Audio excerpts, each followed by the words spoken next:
যে রবের সাথে কথা বলতে শিখে যায় সে আসলে কখনো একা হয় না।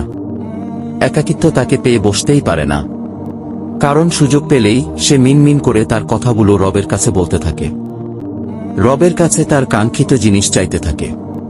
নিজের বন্ধু বান্ধব, এমনকি অতি আপনজনের কাছে যে কথা সে বলতে পারে না, সে কথা তার রবের কাছে অনায়াসে বলতে পারে। রবের সাথে কথা বলতে পারা কি পরিমাণ শান্তি অন্তরে বইয়ে দেয় তা আসলে সেই বুঝতে পারে।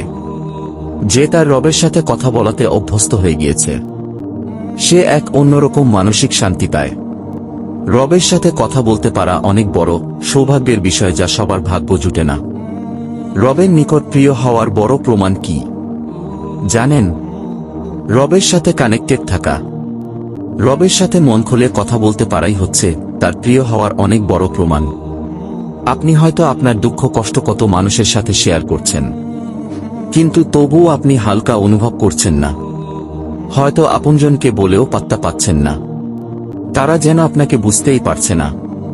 তবুও সমস্যা নেই, হতাশ হওয়ারও কারণ নেই। আপনার রব সবসময় আপনার দিকে তাকিয়ে আছেন, যে কখন আমার বান্দা আমার সাথে কথা বলবে। রবের সাথে আপনার এত সহজ অ্যাক্সেসকে কখনো অবহেলা করবেন না। অবশ্যই এই অ্যাক্সেসের সর্বোচ্চ ব্যবহার নিশ্চিত করবেন।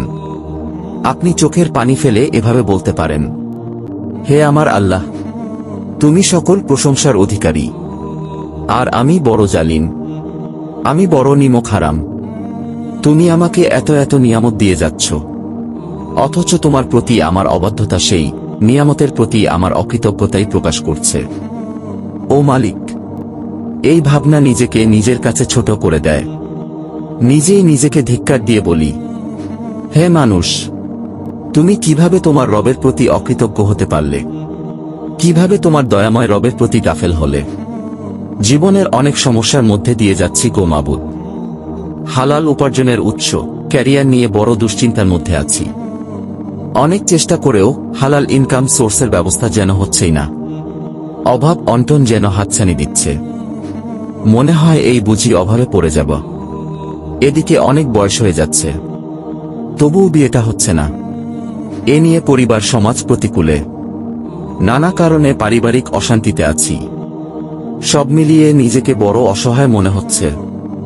এছাড়া মানুষের অবহেলা, মানুষের তির্যক মন্তব্য অন্তরটাকে ক্ষতবিক্ষত করে দিচ্ছে। মানুষের এমন আচরণ সহ্য করতে বড় কষ্ট হয় গো মাবুদ। আমার চোখের পানিই যেন তাদের সকল কষ্টদায়ক আচরণের জবাব। ইয়া রহমান, অনেক সময় লজ্জায় নিজের কাছের মানুষদের সাথেও অনেক কথা শেয়ার করতে পারি না, কিন্তু তুমি রবের কাছে আমি মন খুলে আমার কথাগুলো বলছি। ইয়া রব, তুমি আমাকে ফিরিয়ে দিও না। তুমি আমাকে সকল সমস্যা থেকে উদ্ধার করো। দুশ্চিন্তার ভারে আমি যেন নুয়ে পড়ছি। আমি মানসিকভাবে এতটাই বিপর্যস্ত যেন উঠে দাঁড়াতে পারছি না। ইয়া পরওয়ারদিগার, জীবনে বুঝে না বুঝে বহু গুনাহ করেছি। আপনার অনেক নাফরমানি করেছি, অবাধ্যতার সীমানাও ছাড়িয়েছি। সব অপকর্মের স্বীকার করছি। সেই গুনাহের শাস্তি হিসেবে আমাকে দুনিয়ার কোনো কঠিন পরিস্থিতির মধ্যে ফেলো না। হে আমার মালিক, দুশ্চিন্তাকে সঙ্গী বানিয়ে দেওয়ার মাধ্যমে নীরবে আমাকে এমন কোনো শাস্তি দিও না যা তিলে তিলে কষ্ট দেয়। এমন কষ্ট দিও না আমার কোনো ভাই বোনকেও। হে আল্লাহ, আমার জন্য সবচেয়ে বড় অনুপ্রেরণা হচ্ছে দুনিয়ার সবাই আমাকে ছেড়ে চলে গেলেও তুমি রব আমাকে ছেড়ে চলে যাবে না। তুমি তো সেদিনও আমার সাথে ছিলে, যেদিন আমার মা বাবা আমাকে চিনতেন না। তুমি তো সেদিনও আমার সাথে থাকবে, যেদিন আমার সাথে কেউ থাকবে না।